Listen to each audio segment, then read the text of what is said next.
Good morning students, I am your science teacher Safia. Today I am going to teach a topic that is materials and things.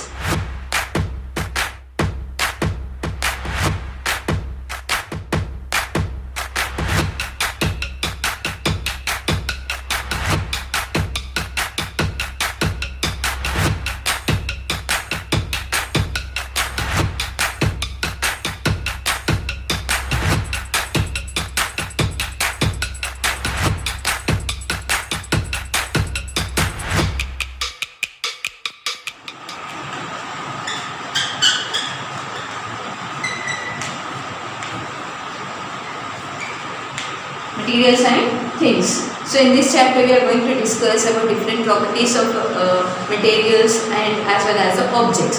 So here there was a student, her name was Mary. She was sitting in her room and she was studying. There was a sound coming from the kitchen. She ran from her room and went into the kitchen and she saw that cat was running away.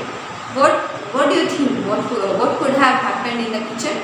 Obviously, what cat will do? It will be searching for the food. So all the jars, all the utensils were fallen down. And she saw that some of them were have broken, some were not broken. What do you think? Which objects have been broken? So the objects which are objects like cup, saucer, jam bottles, sauce bottles, okay, and as well as some metal pots, etc. can be broken. And what about the utensils which are made up of steel and copper? Do you think they have broken? No, they haven't broken. So why these materials haven't broken? Why some materials have broken? That is because based on the material used for preparing that object. When I said what pot, okay, mud pot, a clay pot. Clay pot, here name itself. What is that pot? It is made up of clay. So when clay will fall down, what will happen? Obviously it will be broken down. So clay pot has been broken down. Why? Because it is made up of material clay. If you take one more example, steel spoon. Do you think steel spoon will break down? No, it won't. That is because the material used for making this object is steel. Steel cannot break. So in this way, the objects are made by using different materials. Based on the materials used, they may break and they may not break.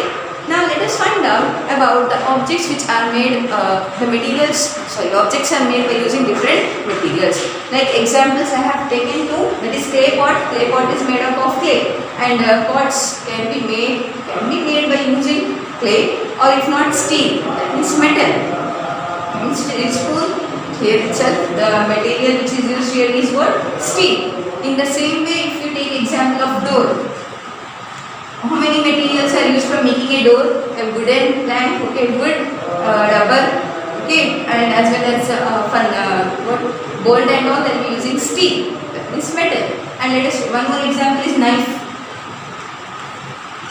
So what can be used for making knife? Steel, stainless steel and a wood. If not wood, they can use the plastic, okay, melamine. Next, your clothes. Let us wait. Towel. If you take towel is made up of cloth. It can be cotton, it can be polyester, whatever it may be. Cloth and as well as the dye. Dye is what? Color. Not D-I-E dye, D-Y-E dye. Color. Okay, so different colors of towels will be available. So that is because of dye. And your shoes, if you take example of your shoes, they are made up of leather. Okay, leather, dye and as well as the thread. So in this way, objects are made by using different materials. In the same way, one material can be used for making different objects. Like I said here, steel spoon. Steel is a material used for making spoon. It can be also used for making utensils, right? And it is also used for making scale. Scales, iron. Steel is what here? Steel scales will not be available. Okay, not scale, utensils, wool. Think what else can be made by using steel? Knife. Knife can also be made by using stainless steel. And what else? We have to use this. And then other material which we can take here is cotton. Towels are made by using cotton and your dresses are made by using cotton and your scarves, your dupatta, everything is made by using this cotton or the cloth. In the same way here, that means one material can be used for making different objects. In the same way, different objects can be made by using different materials. Here clay pot. Pot can be used by making clay, if not by using metal. Steel pots you can see in our homes, we'll collect the water in that. Okay, that is metal pot. And in the same way, if you see scale, your scale which we use for measuring margins and all. 3 kinds of scales we can find. Okay, object is scale only, but the material used is different here. Iron scale, wooden scale, plastic scale. Object is when the materials used are different. And chair, table. Chair is made up of iron, wooden and plastic. Table is also same, iron, wooden, plastic. So in this way, based on how we are using or how we are choosing the materials, that is based on the object, based on the property of object. For example, if we want our object to be transparent, like if you take the example of scale, plastic. If you hold a plastic scale, you can see through it. Okay, take a plastic scale and see through it. You can see that side of the scale. That is what it is, transparent. Okay. In the same way, if you want your chairs to be lighting weight, you use plastic. In the same way, furniture also, if you want it to be, for example, table you are putting, and if you want it should be away from the termites, then you can use iron table, or if not, you can use plastic table. So here that means based on the properties of object, materials are used. So now we are going to learn about the properties of object. So properties of materials. Before starting this topic, let me ask you some questions. Okay. Can you make a ball by using mud or glass? Okay, what you will be using? Nowadays we are using plastic balls or the tennis balls. Are they made by using mud or glass? If they are made, what will happen? Do you think you can play with those balls? No, you can't. When you hit the ball with your bat, ball will break down. But because the material used is not appropriate for the ball. So next, in the same way, can we make the chair either by using mud or glass?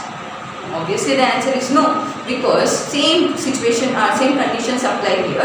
We need a chair for sitting, right? Some members who are thin, they can sit, but some members who are fat, right? If they sit, what happens? Mud will be collapsing and chair may go, it may break down. So it is not the correct object material used for making the chair. So that means for making objects we need appropriate materials. So here properties of materials are important. If you want to make a window, okay, if you want to fix a glass to your window through which no one can see you, okay, so which kind of glass you have to take? For example, if you want to make a glass window through which you can see and through which they can see, okay. And third one, if you want to make a window through which only you can see, they should not see. So in the 3 different situations, what kind of material should be used? Let us find out. So properties of materials, substances based on passage of light. Based on passage of light,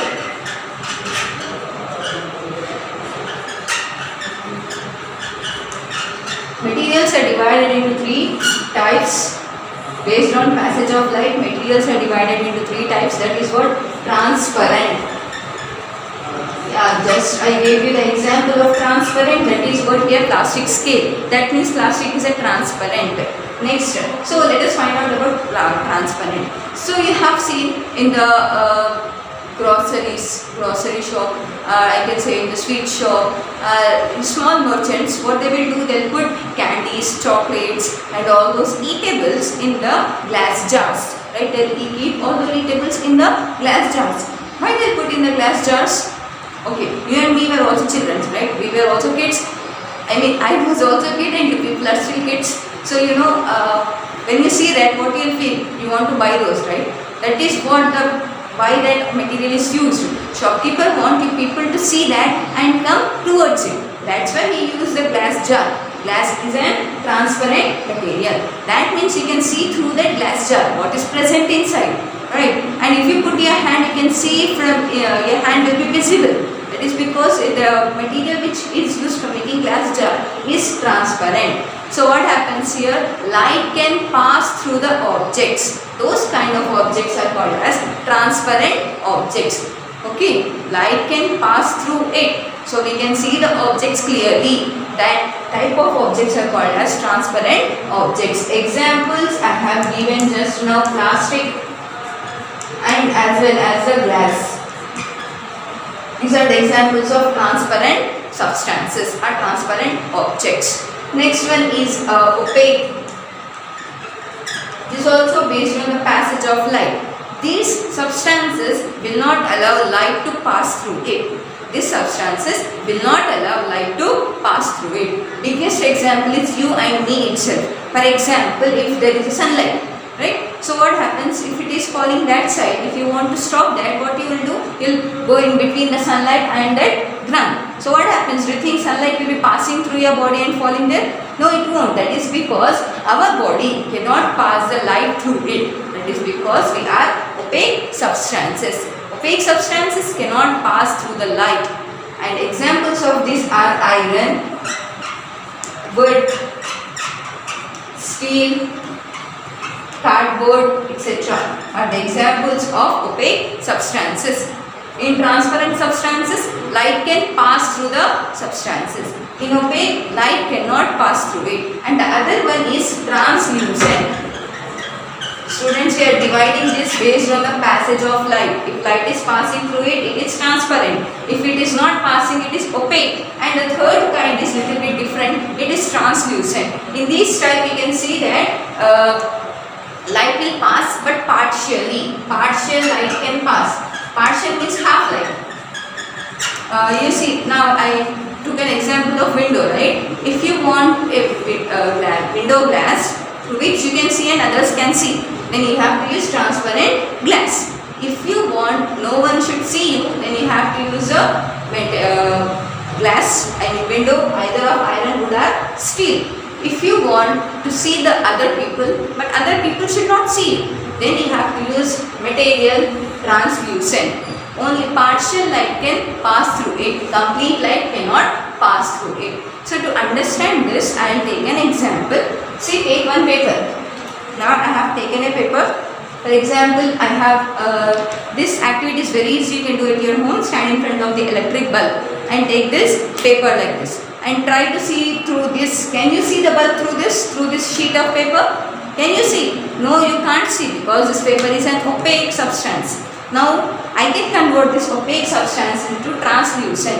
What you have to do, you have to add some drops of oil here. I am going to add some drops of oil. So as I drop some drops of oil, as I put here drops of oil, what you see here, the paper will change into oily paper.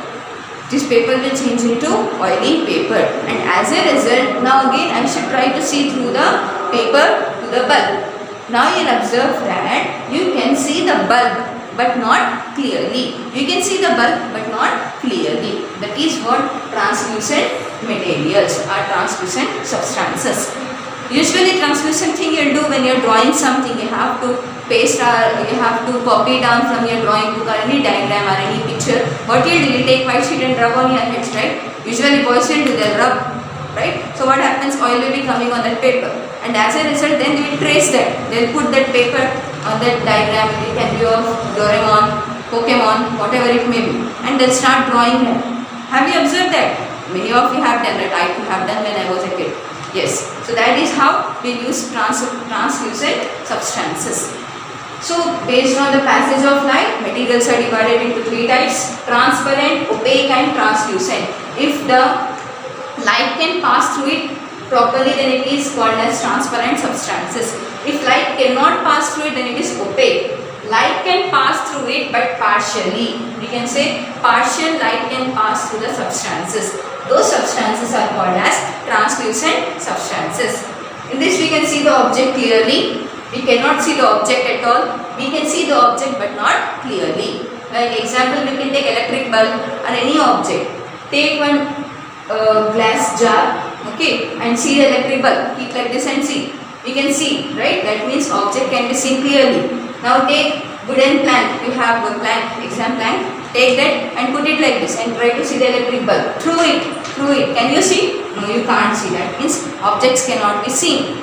Now for this oily paper, just now I said, okay, put some oil on the paper and try to see the bulb. You can see the bulb but not clearly. That is what dull image. That is because the material is translucent. This is based on passage of light. Materials are again divided into 3 types based on their state. Based on the state, materials are divided into 3 types. Students, your homework for this topic is learn about the classification of materials based on passage of light. We have learned what based on passage of light, materials are divided into 3 types. That is what transparent, opaque